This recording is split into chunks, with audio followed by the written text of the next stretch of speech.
Olá, queridos irmãos, a graça e a paz do nosso Senhor Jesus esteja com essa amada igreja. Uma alegria vê-los, conhecer alguns novos que estão hoje à tarde pela primeira vez. Uma alegria poder celebrar a vida desta igreja. Agradeço uma vez mais a vida do reverendo Manuel, do reverendo Antônio pelo convite, a vida de vocês por estarem aqui, desejosos de ouvir a palavra do Senhor e de glorificar o seu nome. Agradeço em especial a acolhida do reverendo Manuel, da sua esposa, que nos cuidam com muito carinho, com muito mimo, como diz lá no meu Nordeste brasileiro, nesses dias, e eu agradeço pelo carinho e pela acolhida.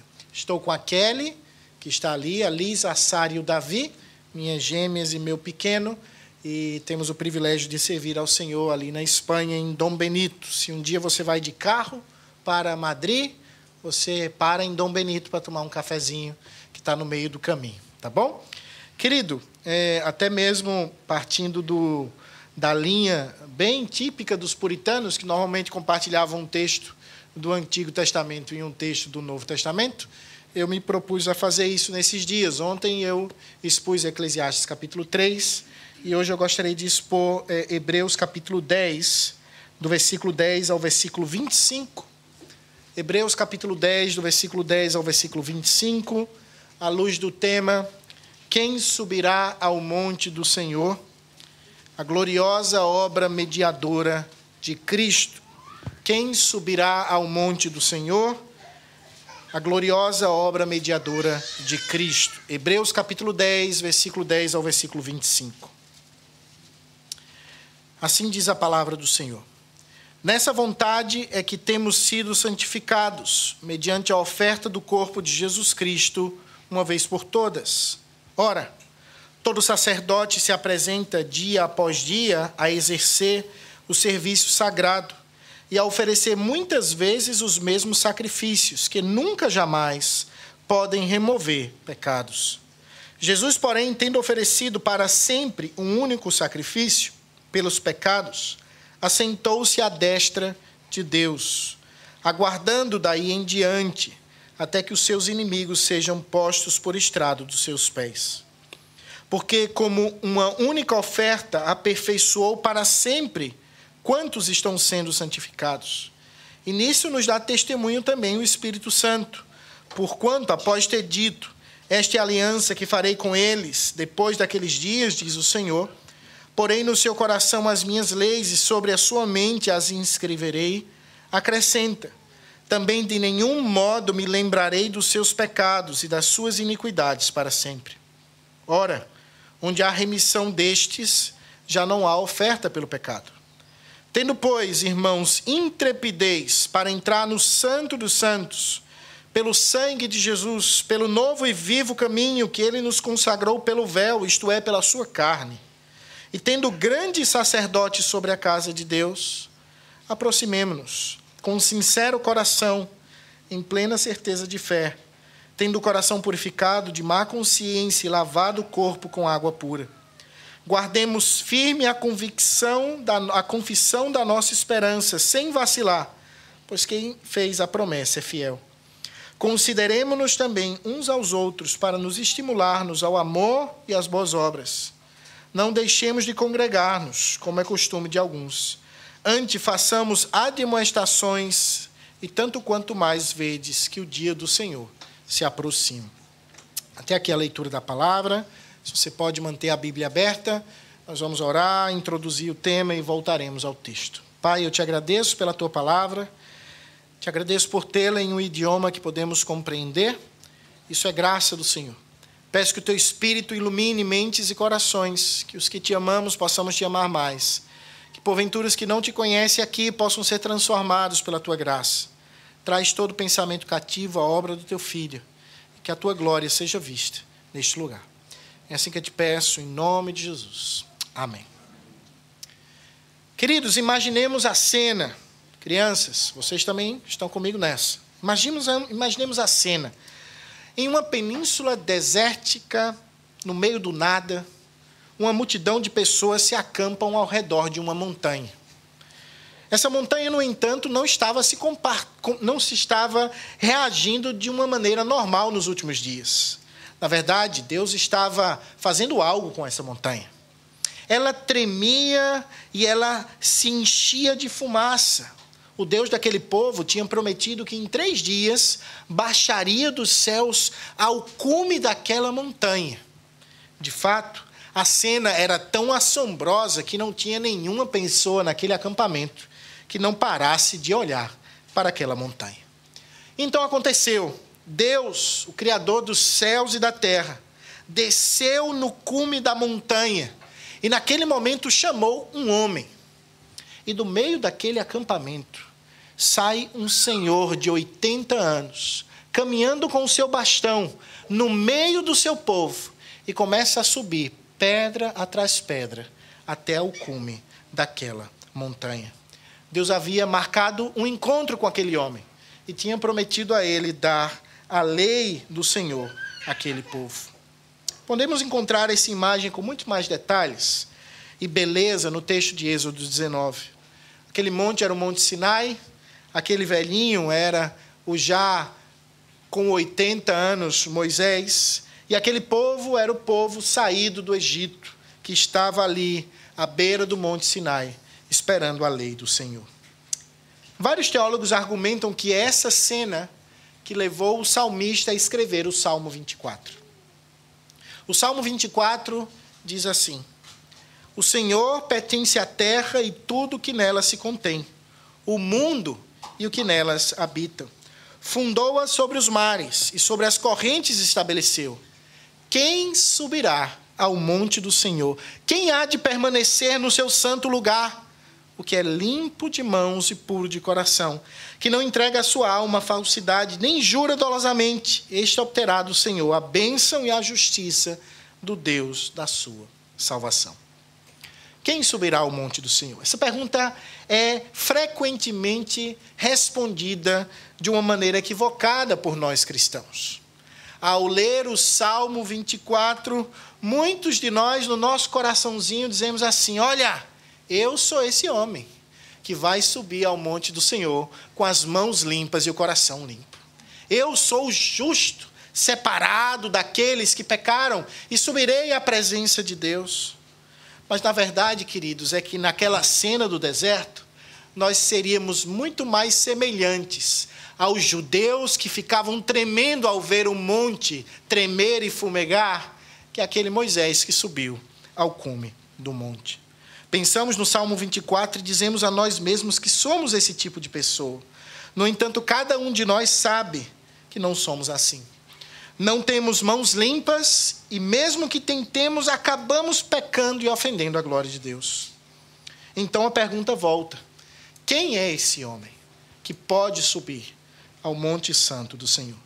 De fato, o próprio Salmo 24, na continuação, dá a resposta, mas eu vou ler o final do Salmo no final desse sermão. Mas eu gostaria de expor sobre quem é aquele que sobe ao Monte Santo do Senhor por meio da exposição do texto que nós lemos essa noite, de Hebreus capítulo 10, do versículo 10 ao versículo 25, onde aprenderemos como Jesus é o mediador entre Deus e o seu povo, aquele que sobe ao Monte Santo do Senhor, nos carregando nos seus próprios braços. O texto de Hebreus é um texto muito curioso, é um dos textos do Novo Testamento que nós não temos a autoria, pelo menos não temos consenso acerca da autoria. Na época dos reformadores era muito comum a atribuição de Hebreus à teologia de Paulo, algo não muito comum hoje em dia. Mas o fato é que o autor aos Hebreus era um judeu convertido ao cristianismo, que escreve um livro com o propósito de mostrar como Jesus é superior a todos os rudimentos da fé do Antigo Testamento. Era uma pessoa extremamente versada na teologia do Antigo Testamento, mas uma pessoa que, ao mesmo tempo, amava muito a Jesus e queria mostrar como Jesus era superior a todas essas coisas. Então, é no livro de Hebreus que é muito comum o uso de expressões como sombras e tipos. Na verdade, a teologia de Hebreus ela é formada sobre a ideia de que determinada coisa era uma sombra e que Jesus é a revelação do que essa sombra aponta, que alguma coisa era um tipo e que Jesus é o antítipo que essas coisas representam. O objetivo, basicamente, é dizer Jesus é melhor. E o texto diz que Jesus é melhor do que os anjos, o texto vai dizer que Jesus é melhor que Moisés, que o sistema de sacerdócio.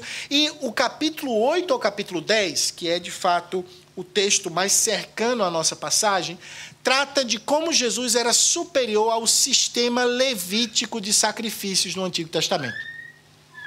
Talvez você não esteja acostumado com a igreja, talvez você não tenha a mínima ideia do que seja o sistema levítico do Antigo Testamento. Então, fica uma dica. Toda a fé do Antigo Testamento era baseada na expiação por meio do sacrifício animal. Então, animais eram imolados como sacrifício a Deus, e esse sangue derramado era tido como oferta pelo pecado. Mas agora, o texto de Hebreus vai dizer que tudo isso era simplesmente uma sombra de um sacrifício perfeito que viria e que veio em Jesus Cristo. E que todos aqueles sacrifícios não eram simplesmente uma sombra daquele sacrifício perfeito de Jesus.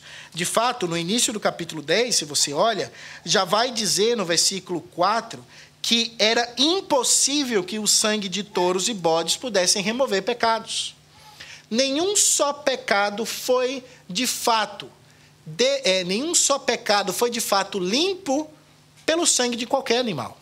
Mas diz o texto que tudo isso apontava para um sacrifício perfeito, para um sacerdote perfeito, para um mediador perfeito, que aí sim, por meio do seu sacrifício, limparia o povo da aliança de todo o seu pecado. O texto que nós lemos vai tratar exatamente disso. Vai tratar da obra mediadora de Cristo. O que é um mediador, crianças? Vocês sabem o que é mediador? Um mediador é alguém que está no meio de duas coisas, não é? Pense quando você está brigando com seu irmãozinho. E aí seu pai vem e tenta convencer você de que você está errado, que o outro está certo, e tenta fazer vocês darem um abraço no final e dizer que está tudo bem, não é? O seu pai tratou de ser um mediador. Alguém se coloca entre duas partes. E quem é o nosso mediador com Deus? Lembra da montanha? A montanha está tremendo. Os relâmpagos estão lá em cima. Deus, o santo Deus, baixou do céu aquela montanha. Quem pode subir ali? Eu não posso. Você também não pode. Mas teve alguém que pôde. E ele nos carrega no braço para subir lá em cima também. Então vamos ver por que Jesus é esse mediador perfeito? O texto vai dar 4 razões pelas quais Jesus é esse mediador perfeito. Primeiramente, o texto vai dizer, no versículo 11 ao 13, que a glória da obra mediadora de Cristo está ligada ao fato de que em Cristo temos um sacerdote melhor. Em Cristo temos um sacerdote melhor. Olha o versículo 11. Ora, todo sacerdote se apresenta dia após dia a exercer o serviço sagrado e a oferecer muitas vezes os mesmos sacrifícios, que nunca jamais podem remover pecados. Jesus, porém, tendo oferecido para sempre um único sacrifício pelos pecados, assentou-se à destra de Deus, aguardando daí em diante até que os seus inimigos sejam postos por estrado dos seus pés. Queridos, somos santificados porque Cristo é um sacerdote perfeito, algo que os sacerdotes da antiga aliança não eram. Existia um tipo de serviço e de função no Antigo Testamento, que era o serviço sacerdotal. Israel tinha sacerdotes, e esses sacerdotes tinham a função de serem mediadores entre o povo de Israel e o Deus de Israel. Existiam distintos níveis de sacerdote, e existia um sacerdote em especial, que era o sumo sacerdote, que ele entrava num local muito específico, que era o Santo dos Santos, para oferecer um sacrifício a Deus uma vez por ano.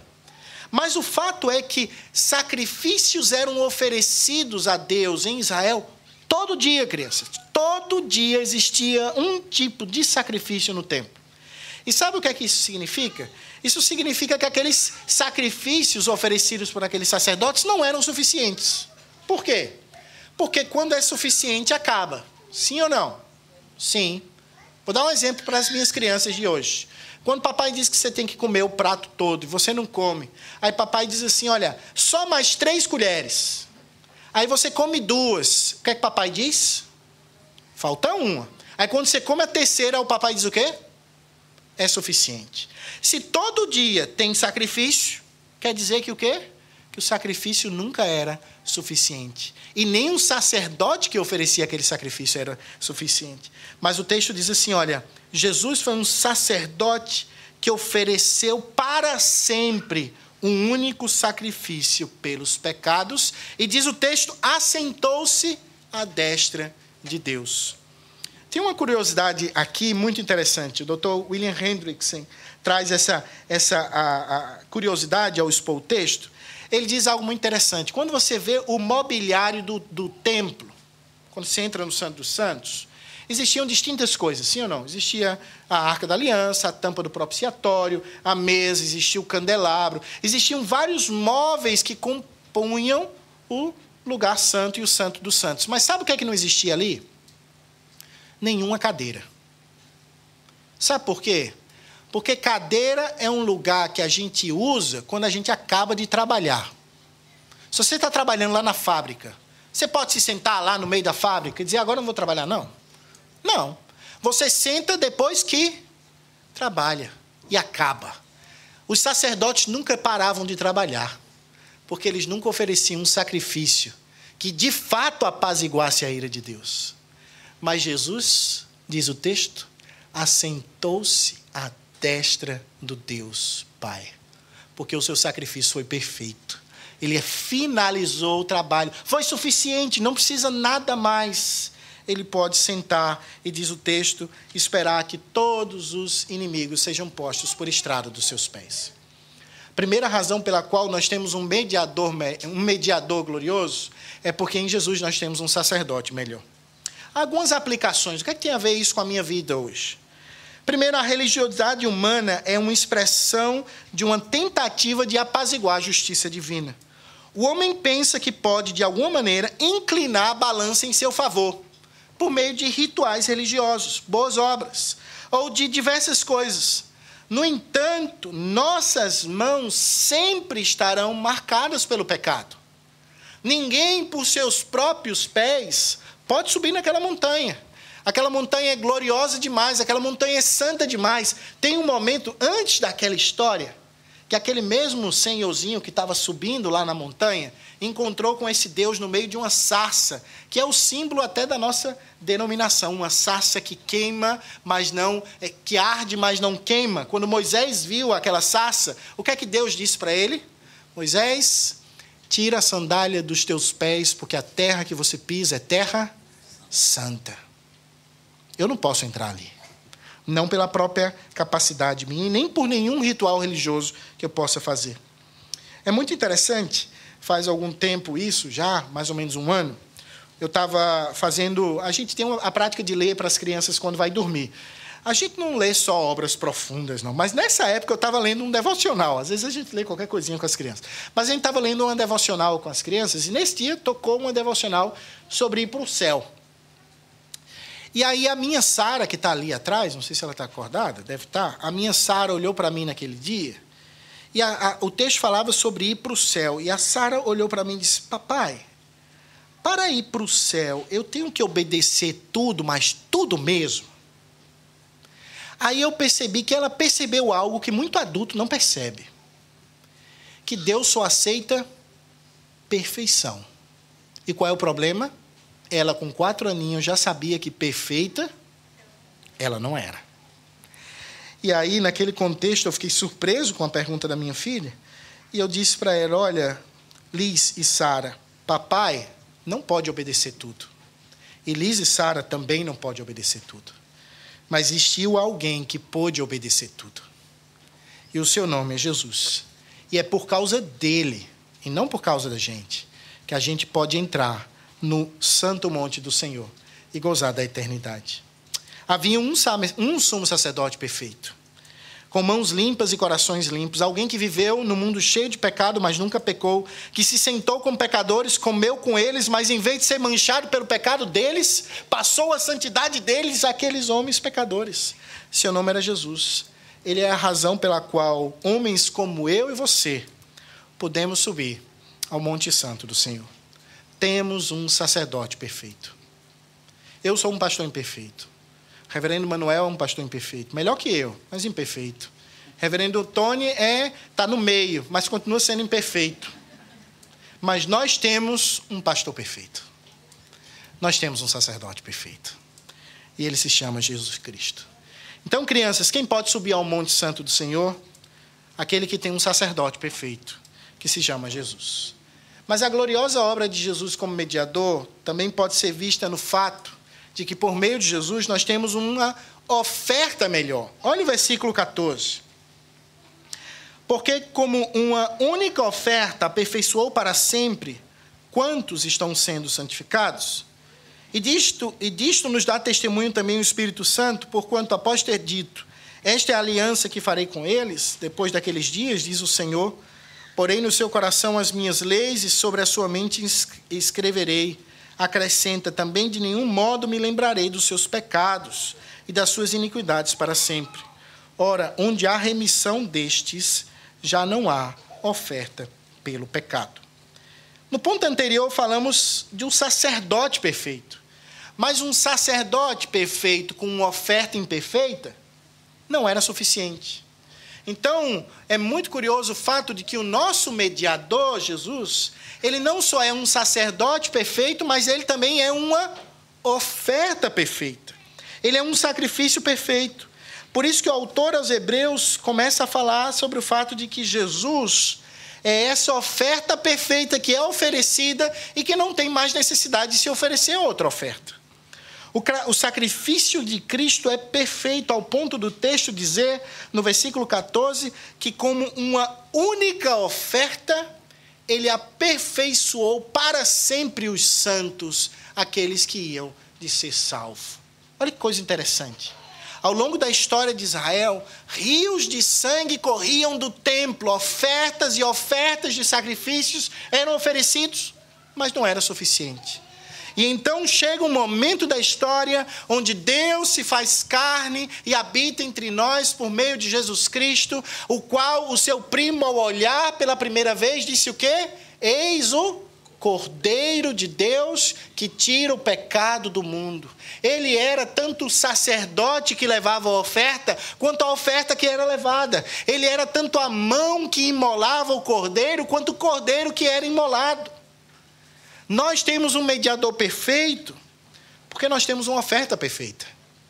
E essa oferta perfeita se chama Jesus, Cordeiro de Deus que tira o pecado do mundo. E aí o autor aos Hebreus, para justificar o seu argumento, ele cita, nos versículos de 15 a 17, o texto de Jeremias 31, 33 a 34, que já havia sido usado pelo mesmo autor aos Hebreus no capítulo 8. Esse texto é um texto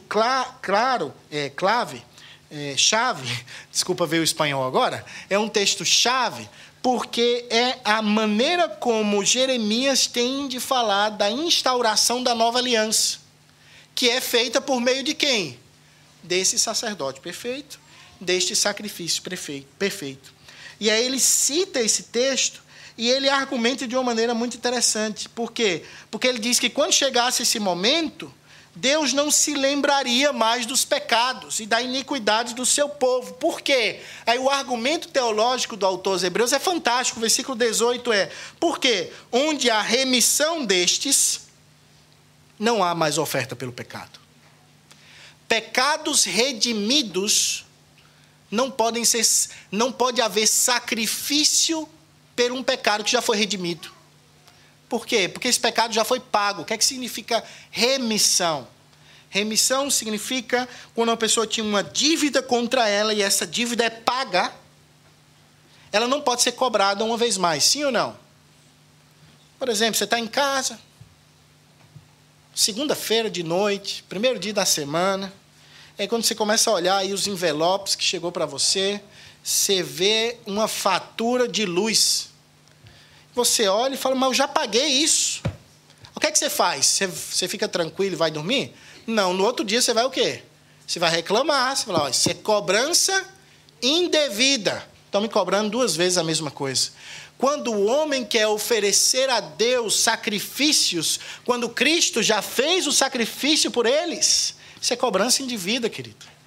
nós não somos capazes de oferecer sacrifício a Deus, mas existe outro aspecto aqui muito interessante que está ligado à teologia católica romana. E aí eu faço um parênteses pastoral e teológico aqui. O que é uma missa? Uma missa não é simplesmente o evento religioso do catolicismo romano. A missa dentro do catolicismo romano é o quê? A Eucaristia. A Eucaristia é a missa. E dentro da concepção católica romana, na Eucaristia existe a presença literal do corpo e do sangue de Cristo, e o sacerdote, diz o catecismo católico, oferece sacrifício de Cristo todas as vezes que uma missa é celebrada. Isso é cobrança indevida. Por quê? Porque diz o texto que Jesus ofereceu uma única oferta. E por meio dessa única oferta, ele fez o que você não consegue, o que eu não consigo, o que ninguém consegue. Ele leva pecadores ao Monte Santo do Senhor, aquele monte que tremia, fumegava e cheio de relâmpago, carregando seus filhos no colo. Algumas aplicações desse segundo ponto. Querido, Jesus é tanto o sacerdote quanto a oferta. Isso é espetacular. Ele é a mão que carrega e o sacrifício que é carregado. A mão que imola e o cordeiro que é imolado. Toda a nossa santificação é fruto da obra perfeita de Cristo. Calvino, em seu comentário aos Hebreus, usa esse texto exatamente para combater a ideia católica romana da missa, dizendo que a missa, nesse contexto de Eucaristia, de sacrifício, ela é ofensa ao sacrifício de Cristo. Porque o sacrifício de Cristo é único, não repetitivo. O Cordeiro de Deus que tira o pecado do mundo já foi imolado. O seu sangue é perfeito, vertido pelos seus, e garante que todos aqueles por quem Jesus morreu numa cruz serão aperfeiçoados e apresentados sem mácula no dia do juízo de Deus. Muitos ainda pensam na salvação em termos de sacrifício pessoal. Talvez você esteja aqui hoje e você pense na sua salvação como um sacrifício pessoal. Muitos pensam que serão salvos por fazer certos ritos religiosos, sejam eles evangélicos ou não, tá certo? Talvez, se eu te perguntasse por que você vai ser salvo, você possa me dizer assim, olha, eu vou ser salvo porque eu ia muito à igreja. E eu ia na igreja até no verão, quando eu podia estar na praia. Olha, eu devia ser salvo porque eu tive muita paciência ouvindo um tal de reverendo Gabriel pregar, porque ele pregava muito. Olha, eu devo ser salvo porque eu oro muito. Olha, eu devo ser salvo porque eu participo da Santa Ceia. Olha, eu tenho que ser salvo porque eu fui batizado. Todas essas coisas são santas, boas e justas, mas, querido, nenhuma delas é suficiente para nos salvar. Sabia, crianças, que vocês não vão ser salvos porque o papai de vocês é salvo? Vocês são salvos à medida em que vocês creem no mesmo Jesus que o papai e mamãe de vocês creem. E vocês descansam nele. E vocês confiam nele. E aí é ele, e não é papai e mamãe, que te leva no colo até o Monte Santo do Senhor. Como disse o reformador espanhol do século XVI, Juan Pérez de Pineda, Cristo e somente Cristo é o fundamento da nossa esperança, pois nele e por ele somos amados por Deus como filhos. Quem subirá ao monte do Senhor? Aquele que conhece e reconhece que Jesus é o melhor sacrifício, perfeito e suficiente. Por que a obra de Cristo é gloriosa? Por que a obra mediadora de Cristo é gloriosa? Porque em Jesus temos um sacerdote melhor, porque em Jesus temos um sacrifício melhor, mas também porque em Jesus temos um caminho melhor. Olha o versículo 19 ao 21. Tendo, pois, irmãos, intrepidez para entrar no Santo dos Santos, pelo sangue de Jesus, pelo novo e vivo caminho que ele nos consagrou pelo véu, isto é, pela sua carne, e tendo grande sacerdote sobre a casa de Deus. O Antigo Testamento era um momento da história do povo de Deus que existiam algumas coisas distintas da realidade do Novo Testamento. Existiam lugares santos, onde Deus se manifestava de uma maneira especial. Foi assim no tabernáculo e foi assim especialmente no templo. E no templo existia o pátio dos gentios, onde podia entrar quase todo mundo. Existia o lugar santo, onde só entrava uma parte mais específica das pessoas. E existia o lugar santíssimo, ou o santo dos santos, que era um lugar que era dividido do lugar santo por meio de uma cortina, de um véu. E neste lugar estava a Arca da Aliança, a tampa do propiciatório, a lei, a vara de Arão, dentro da Arca da Aliança. E naquele lugar, diz o texto, que Deus manifestava a sua glória. E naquele lugar só entrava uma pessoa uma vez ao ano. Naquele local só entrava uma pessoa uma vez ao ano. E tem uma história interessante, crianças. Não podia entrar de qualquer jeito, não. Ao ponto que aquele sacerdote, quando entrava naquele lugar uma vez ao ano, diz o texto que ele ia com uma cordinha amarrada nele, com um sininho, porque se ele entrasse em pecado, ele ia morrer lá dentro. Mas o pessoal, os amigos dele do trabalho, não podiam entrar lá para pegar ele, não. Porque também iam morrer, tinham que tirar ele puxando a cordinha. Coisa séria, não era? Coisa muito séria.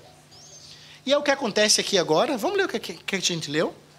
Tendo intrepidez. O que é intrepidez? Não sabemos, né? Coragem. Tendo coragem para entrar onde? No Santo dos Santos. Naquele lugar que só entrava um. Naquele lugar que só entrava uma vez ao ano. Agora, com intrepidez, somos chamados a entrar no Santo dos Santos. Mas não pela minha capacidade, não pela minha nacionalidade, não pelos meus estudos, não porque eu tenho doutorado, pós-doutorado, não porque eu seja neto, bisneto, tataraneto de presbiteriano, mas pelo sangue de Jesus, que é o novo e vivo caminho. O caminho do Antigo Testamento era muito cheio de curva.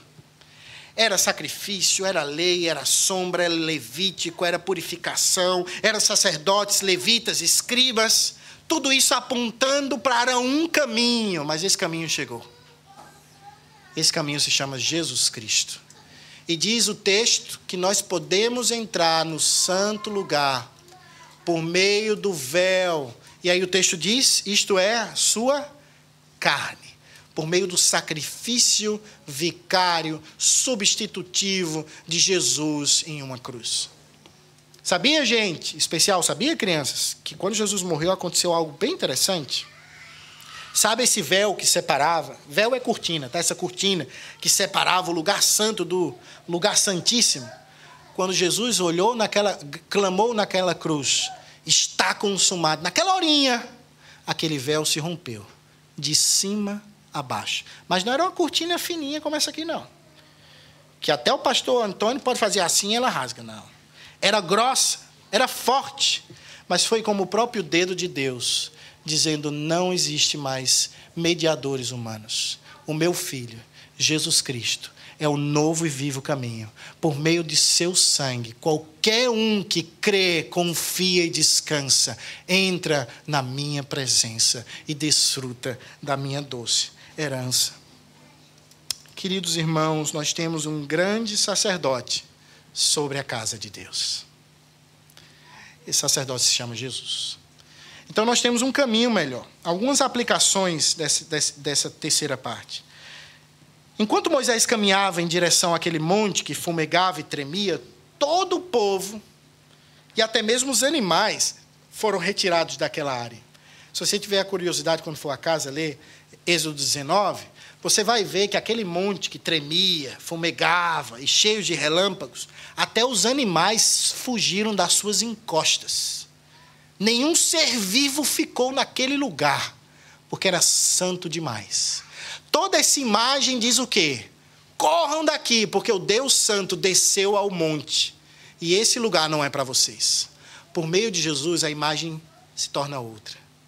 Venham a mim, todos vós que estáis cansados e sobrecarregados, e eu vos aliviarei. Tomai sobre si o meu jugo, que é manso, que é fácil, porque eu sou manso e humilde de coração. Muitos buscam se relacionar com Deus por caminhos errados. Muitos pensam que podem merecê-lo ou tentam ganhar sua aprovação por meio de boas obras, rituais, uma vida moral ou da própria religiosidade. Outros pensam que podem manipular a Deus, e isso é muito triste.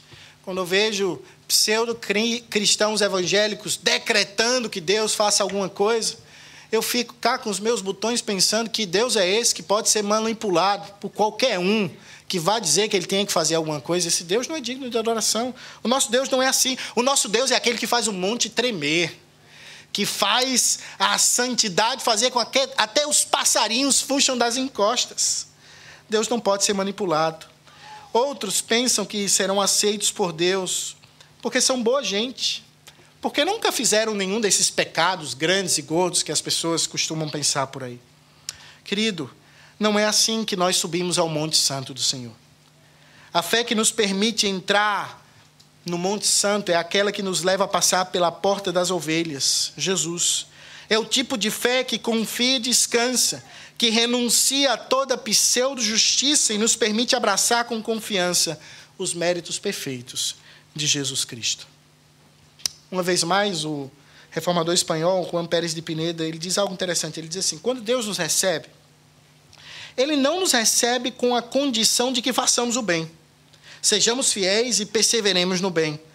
Pois isso não pode ser conforme o nosso estado natural, tão corrompido. Mas nos recebe com a condição de que seja Ele a nossa vida, o nosso perdão, a nossa firmeza, a nossa perseverança, o nosso médico e remédio, o nosso mestre, a nossa salvação e o nosso redentor perpétuo. Quem subirá ao monte do Senhor? Aquele que passa pela porta das ovelhas e segue o caminho que é melhor. Jesus disse em João 14:6, o quê? Eu sou o caminho, a verdade e a vida. Ninguém vem ao Pai, senão por mim. Eu quero te dizer nessa noite, querido amigo que está aqui, talvez você não seja cristão, e você está aqui. Talvez você esteja aqui por causa do teu pai, por causa da tua mãe, porque era o aniversário da igreja, você ficou com vergonha de dizer que não vinha, mas você não crê mais nisso. Eu quero dizer para você que a única opção que você tem para subir no Monte Santo do Senhor e ter tudo que o teu coração deseja e que você não encontra nesse mundo, se chama Jesus Cristo. É só nele que os nossos desejos são cumpridos, que o nosso gozo é restaurado, que a nossa paz é perpétua. É só nele e somente nele que temos relação com Deus. Não existem outros caminhos. É somente Jesus. Mas por último, queridos, o texto fala que Jesus é um mediador supremo e glorioso, porque por meio de Cristo nós temos um sacerdote perfeito, um sacrifício perfeito, um caminho perfeito, mas também porque em Cristo temos uma melhor maneira de viver. Olha o versículo 22 ao 25. Aproximemo-nos com sincero coração, plena certeza de fé, tendo o coração purificado de má consciência e lavado o corpo com água pura. Guardemos firme a confissão da esperança, sem vacilar, pois quem fez a promessa é fiel. Consideremo-nos também uns aos outros para nos estimularmos ao amor e às boas obras. Não deixemos de congregar-nos, como é costume de alguns. Antes façamos admoestações, e tanto quanto mais vedes que o dia do Senhor se aproxima. A verdadeira santidade produz fruto. Se Jesus é o teu mediador, a tua vida muda. Se Jesus é o teu mediador, o teu proceder muda. Posso te contar uma história? Sabe aquela desculpa? Agora não vou para as crianças, agora eu vou para os papais. Sabe, maridos e esposas? Quando você diz para o seu cônjuge, olha, ela sabia que eu era assim. Ela sabia que você era assim o quê, meu irmão? Jesus te transformou. Você tem que deixar de ser o que você era. Por quê? Porque quando temos um mediador perfeito, esse mediador nos muda, nos cambia, nos transforma e nos dá uma melhor maneira de viver. Por isso que o versículo 22 diz, aproximemo-nos. Venham para perto, mas venham com o quê? Com um sincero coração e plena certeza de fé. Aqui existem 3 aspectos práticos da santidade na vida do crente.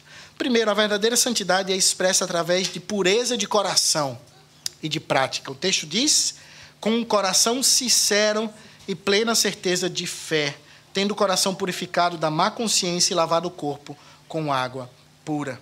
O autor começa exortando seus leitores e nós a nos aproximar, mas com um coração sincero, plena certeza de fé, com um coração purificado. Primeiro, vemos que o nosso relacionamento com Deus tem que ser sincero. Não adianta ser crente dia de domingo e de segunda a sábado ser a pior pessoa do mundo, pior filho, pior marido, pior funcionário da empresa, aquele que quando o chefe não está, não trabalha, porque o chefe não está olhando, aquele que briga com a esposa em casa, aquele que não gasta tempo com os filhos, aquele que não é pai, aquele que não é marido, aquele que não é esposa. Temos que ter uma fé sincera. Segundo lugar, esse relacionamento deve ser fundado em uma fé inabalável. A fé que permite abraçar os méritos de Cristo. No entanto, toda essa sinceridade e fé devem ser cultivadas em um coração que busca pureza de vida. O texto fala de purificação interna, olha que interessante. Tendo a consciência purificada, consciência é algo interno, mas também fala de uma limpeza externa, né? Lavado o corpo com água pura. Alguns associam isso, de fato, ao símbolo externo do batismo, que é a água. A verdadeira santidade se expressa também pela perseverança na pureza da doutrina. Isso é interessante. Guardemos firme a confissão da esperança, sem vacilar, pois quem fez a promessa é fiel. Ser cristão genuíno e buscar uma vida de santidade tem a ver com perseverar na pureza da doutrina. A internet, gente, é uma bênção e uma maldição. Eu costumo dizer isso. Vocês, membros da Igreja Cristã Presbiteriana de Barreiro, vocês vêm à igreja 2 vezes, 3 vezes na semana. Se você é muito crente, né? Se você é muito crente, você vem umas 2, 3 vezes na semana. Você ouve o seu pastor, os seus pastores pregarem 1 vez, 2 vezes na semana. Mas de segunda a sexta você fica ouvindo aquele pregador do fogo na internet que ensina tudo que o teu pastor ensina nos domingos. Isso não é perseverar na pureza de doutrina, é? Não é. Devemos ter cuidado com o que ouvimos. Devemos ter cuidado com o que colocamos para dentro. Por quê? Porque devemos perseverar em guardar firme a confissão da nossa esperança. Tem um texto de 1 Pedro que para mim é fantástico. O autor diz assim, nós devemos estar sempre aptos a responder qual é a razão da nossa esperança. Nós temos que ter essa capacidade. A verdadeira santidade é expressa também, querido, através da participação no corpo de Cristo. É curioso que o texto diz o quê? Não deixem de congregar. Ah, pastor, mas aí agora ficou complicado. É tão bom ter Jesus como mediador, mas ter esse gente como irmão, aí já é mais difícil. Eu sempre digo assim, olha, a minha digníssima esposa está ali. Toda vez que eu falo dela pregando, ela faz uma cara assim de lá vem ele falar de mim. Né? Minha esposa está ali. Eu quero dizer uma coisa para você, eu digo seriamente. Se você diz assim para mim, olha, Gabriel, gosto muito de você, mas a Kelly, não me entra não. Sabe o que é que eu digo? Arreda-te, sai de perto de mim, porque como é que você vai dizer que me ama e não ama minha esposa? Que história é essa? Isso é a mesma coisa que o pessoal faz quando diz que ama Jesus e não quer vir à igreja. Sabe por quê? Porque a igreja é a noiva de Cristo.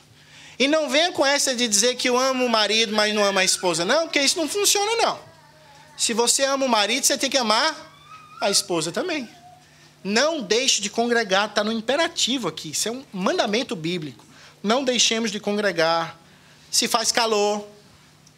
Está fazendo calor? Hoje está melhor que ontem. Hoje está melhor que ontem. Ah, sabe por quê? Porque daqui a pouco chega o frio. Aí o que não vem por causa do calor vai dizer que não vem por causa do frio. Aí chega quando chove.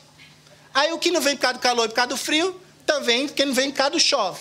Que chove muito. E aí na primavera vem o quê? Vem um pólen, vem a alergia, não vem por causa da alergia. Porque enche essa cidade, não consigo, pastor. Querido, não deixe de congregar. Infelizmente, como é o costume de alguns. Últimas aplicações. A santidade, ela é resultado do fato de termos Cristo como nosso mediador. Crianças, se Jesus é o teu mediador entre Deus, eu quero dizer que nós temos que viver de uma maneira diferente. Nós temos que obedecer mais papai e mamãe. Nós temos que ser testemunho no colégio. Nós temos que ser sal da terra e luz do mundo. Mas sabe de uma coisa? Os papais precisam ouvir a mesma coisa.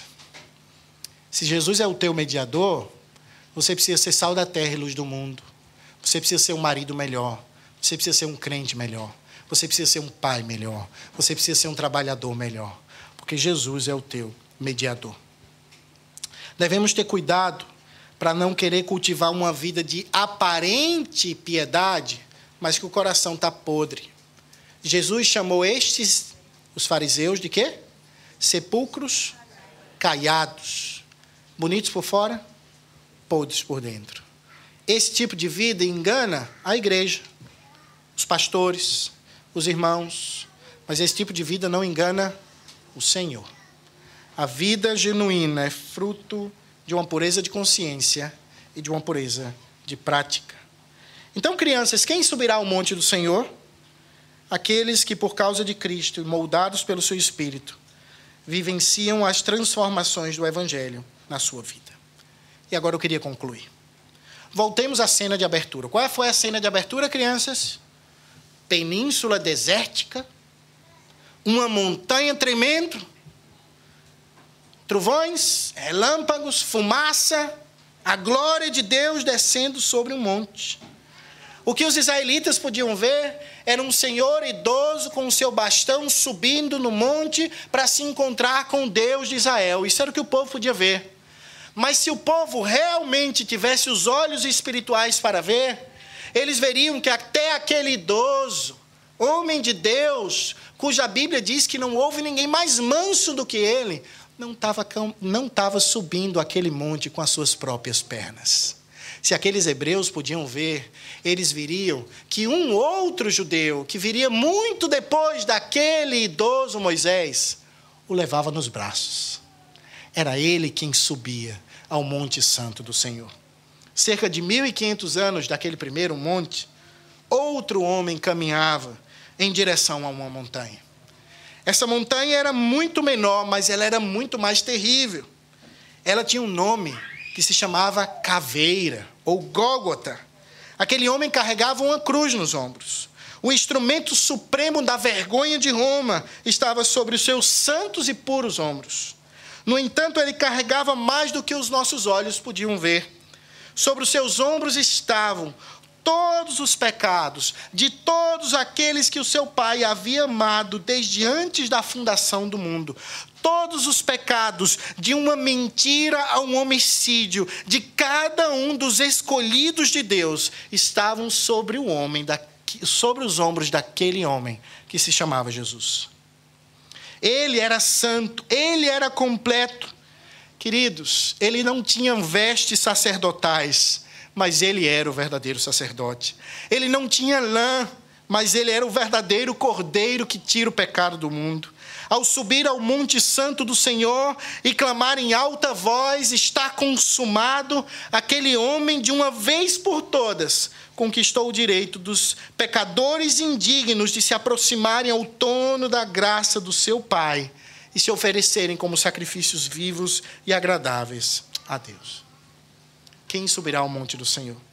Somente aqueles que sobem carregados nos braços do unigênito Filho de Deus. Foi John Newton, autor do hino Graça Sublime, que ao falecer muito perto da sua morte, no seu leito de morte, ele disse o seguinte: embora a minha memória falhe, lembro-me claramente de duas coisas. Sou um grande pecador, mas Cristo é um grande Salvador. O mesmo Salmo 24 dizia quem seria aquele que subiria ao monte do Senhor. O Salmo 24 acaba dizendo assim: levantai, ó portas, vossas cabeças, levantai-vos, ó portais eternos, para que entre o Rei da Glória. Quem é este, o Rei da Glória? O Senhor forte e poderoso, o Senhor poderoso nas batalhas. Levantai, ó portas, vossas cabeças, levantai-vos, ó portais eternos, para que entre o Rei da Glória. Quem é esse Rei da Glória? O Senhor dos Exércitos, Ele é o Rei da Glória. Querido irmão, corra para Cristo. Arrependa-se de seus pecados. Creia em Jesus. Ele é um mediador perfeito. Oremos ao Senhor. Pai, eu te agradeço pela tua palavra, te agradeço porque ela é viva e eficaz, te agradeço porque Jesus é esse sacerdote, esse sacrifício, esse caminho que nos dá uma melhor maneira de viver. Que aqueles que aqui estão, que porventura pensam que podem se acercar a Deus por seu próprio mérito, sejam convencidos por teu Espírito a crer no teu Filho. E nós, Senhor, que sabemos da nossa imperfeição, possamos sair daqui alegres, porque somos verdadeiramente grandes pecadores, mas nós temos um Salvador perfeito. Isso que eu te peço em nome de Jesus. Amém.